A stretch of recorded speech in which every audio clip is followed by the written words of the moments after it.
What is up, besties, and welcome back to my channel. If you're new here, my name is Scotty Holiday. I'm a queer creator and a huge Star Wars nerd, so if you're into either one of those things, please consider subscribing for more. EA just released the Star Wars Jedi Survivor gameplay trailer at the Game Awards last night, and in this video I'm going to be breaking it all down and speculating about everything we saw. Before I get into the breakdown, please make sure to like the video and leave a comment letting me know what part of the trailer got you most excited for the game. Honestly, for me, it's just getting to see Cal Kestis and returning to the next part of his story.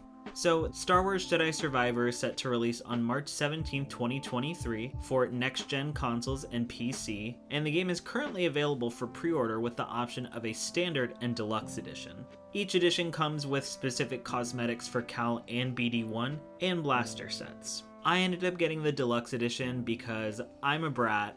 And even though I don't necessarily love any of the outfits for Cal, I do really like the BD Astro cosmetic. So with that said, let's jump right into this breakdown. The trailer opens up in an abandoned facility as Cal discovers an ancient mystery inside a tank. As Cal looks upon the tank, we hear a voiceover from the being saying, "The order is gone. I was betrayed by the one I trusted most. I will not be imprisoned again."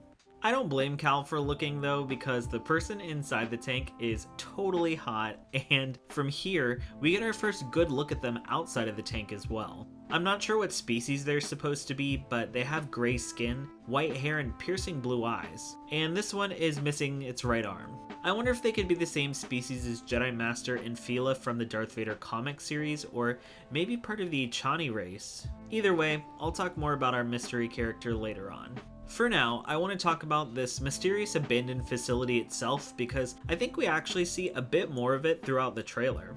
In the scenes of Cal outside the tank, we see that the outer enclosure is made up of 6 curved white panels with 2 blue stripes going around the entire enclosure. Later in the trailer, we see Cal fighting off some stormtroopers on a rocky forest planet, and to his left, we can see a large white enclosure or maybe an escape pod with a stripe going around it in a similar shade of blue. The pod seems like it's been there for a while based on the dirt and overgrown plant life around it as well. Then, during the scene where Cal is attacked by what looks like a warm climate wampa, we see what looks like the outside of an abandoned facility. This facility has white paneled walls and a blue stripe around its base, plus it's covered in dirt and overgrown vines. When the wampa jumps down to attack Cal, a portion of the roof even cracks off, showing the true state of disrepair the place is in. Regardless of the building's state, it seems to still have power based on the sparks we see when the roof cracks. This building also seems to be on the same rocky forest planet we saw from earlier in the trailer, and I think this is the outside of the facility Cal finds the being from the tank in. I'm still not sure what planet the facility is located on, but immediately my mind went to Wayland since we know the Empire has a huge facility there, but this definitely isn't Imperial, so I honestly have no idea. Speaking more about the planet itself, it seems to be the home of a lot of different creatures, some friendlier than others. I mentioned the warm climate wampa that attacks Cal, but the trailer also shows us 2 more. The first is a creature that looks like a dinosaur-bird hybrid that Cal interacts with and later rides, and the other is a huge orange creature that Cal fights. The orange creature also looks really similar to a dinosaur as well. On another planet, we see Cal and BD1 crash land the Mantis and make their way on foot to explore the nearby city. At some point, it looks like they hitch a ride on another creature that flies. And though the city seems abandoned, I think this is where Cal meets 2 of the game's antagonists. As they confront Cal, the larger of the 2 says, "Remind our friend why his kind are supposed to be dead," and then we see the other attack Cal. The larger of the 2 antagonists wears a heavy-duty looking suit of armor, and I think he may actually be of the Gendai species. The other antagonist wears a jetpack, armor, a gold mask, and wields some sort of electro staff. I didn't notice any symbols on their armor, so at this point I just assume they're bounty hunters or mercenaries. Something that really surprised me about the trailer though was the amount of Separatist droids we see Cal come across. We see him fighting IG-100 Magna Guards, B-1 battle droids, B-2 series super battle droids, and BX series droid commandos. At one point we even see a group of B-1s with red markings fighting Cal with bladed staffs. Later on in the trailer, we get a shot of Cal leaping and swinging through some wreckage, and if you look to the back left, you can actually see rows of Trade Federation armored assault tanks, a multi-troop transport, and droid starfighters. So I'm curious if the wreckage Cal's going through is of a Lucrehulk. A little later in the trailer, as he fends off a group of commando droids, we can also see a Trade Federation command sphere in the background. It's really interesting seeing all these droids still active 10 years after the shutdown order and end of the Clone Wars, but I'm curious if the droids are operating on their own, or if they're all a part of some Separatist holdouts. Also in the trailer, we meet one of Cal's new allies, Bode Akuna, and I just have to say, I'm so happy they finally decided to give Cal a boyfriend. Like, they're totally boyfriends, right?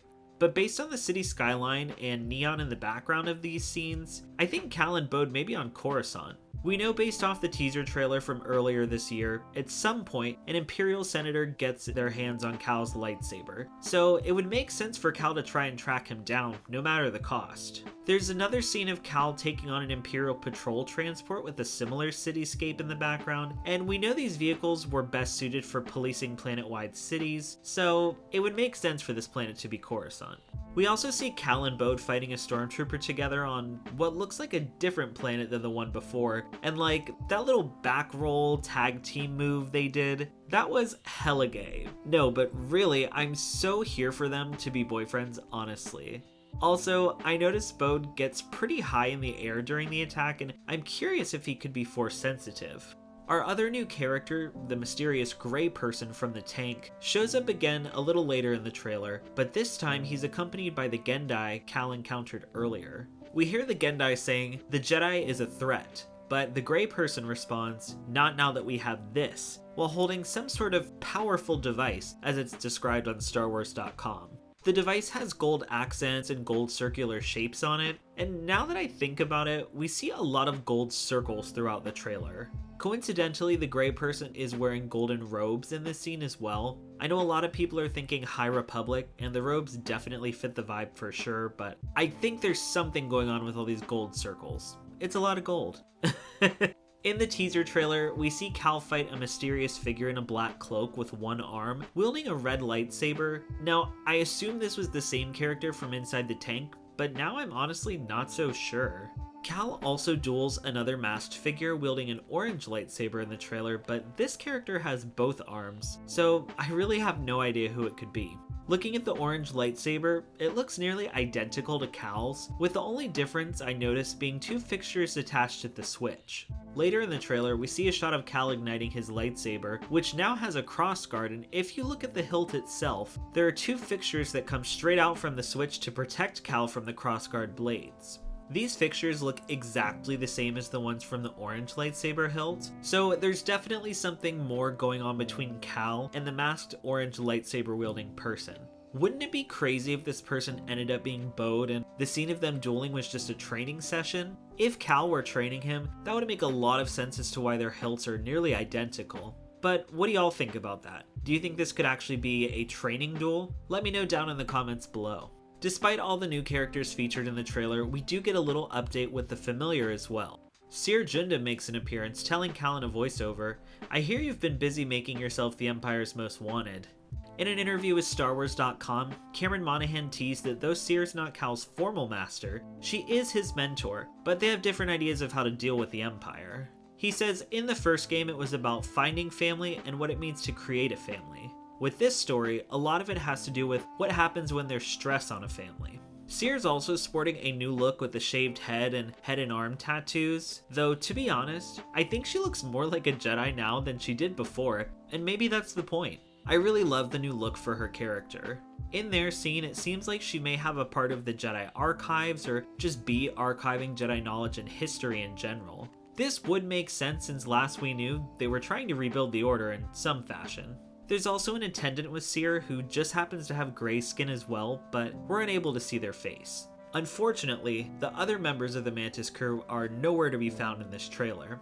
Both Merrin and Grease are completely absent, and I'm really curious as to why. In an interview with IGN, Monaghan said that, like Cere, they're off doing their own things, so it really seems like the crew has gone their separate ways, at least for the time being. I would really hate not to see them reunite before the end of the game, or worse, find out they died off screen.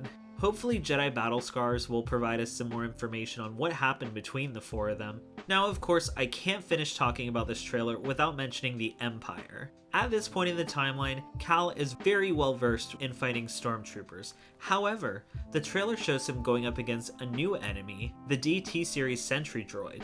It also looks like we'll be exploring some Imperial bases as well. I'm not going to talk in depth about all the action shots in the trailer, but needless to say, the combat looks hella upgraded, even better than in Fallen Order, which I personally didn't have any complaints on. Throughout the trailer, we see shots of Cal using a single blade, double blade, and dual wielding his lightsabers, and it looks like he's got a lot of cool new attacks and finishes too. The game itself seems to be a lot bigger than Jedi Fallen Order, not only in its story, but actually based on EA's posted computer requirements. Looking at EA's website, Jedi Fallen Order required 55 gigabytes of storage, while Jedi Survivor requires 130 gigabytes. That's a huge jump, and I'm honestly so excited because one of my only complaints with the first game is that it was just too short. One thing the trailer did not show off though is the heavily rumored blaster combat, though at this point it's basically confirmed since we see Cal with the blaster holster and the pre-orders including blaster skins. Of course, we only see Cal with his standard blue lightsaber in the trailer, but I'm sure Survivor will have the same lightsaber customization abilities as Fallen Order. If anything, I hope they add more options for the hilt and blade colors, cause I would love to have white lightsaber blades in the game, or even dual wielding 2 different colored lightsabers. According to Cameron Monaghan, Jedi Survivor is going to show Cal faced with many challenging situations, with each getting increasingly desperate and dark. Overall, he explains Survivor will have a much darker storyline than Fallen Order, saying we're putting Cal into circumstances that are challenging to the point of even being hopeless, and that he hopes the game is able to hit people with a couple of gut punches along the way. I've been waiting for a sequel to Jedi Fallen Order since I finished my first playthrough, and I'm honestly so excited that Jedi Survivor is almost here. March can't come soon enough. So what did you think about the trailer, and who the hell is that person in the tank? What's your go-to lightsaber color in the game? Let me know down in the comments below or hit me up on Twitter so we can chat more about it together. If you enjoyed this breakdown, please consider subscribing to my channel so you don't miss any of my videos going forward. I really appreciate all of your support so much. To keep up with all my Star Wars content, make sure to subscribe and consider following me on Twitter, Instagram, TikTok, and Hive at Scotty Holiday Star Wars for all my latest updates. Thank you all so much for watching, and as always, trust only in the Force.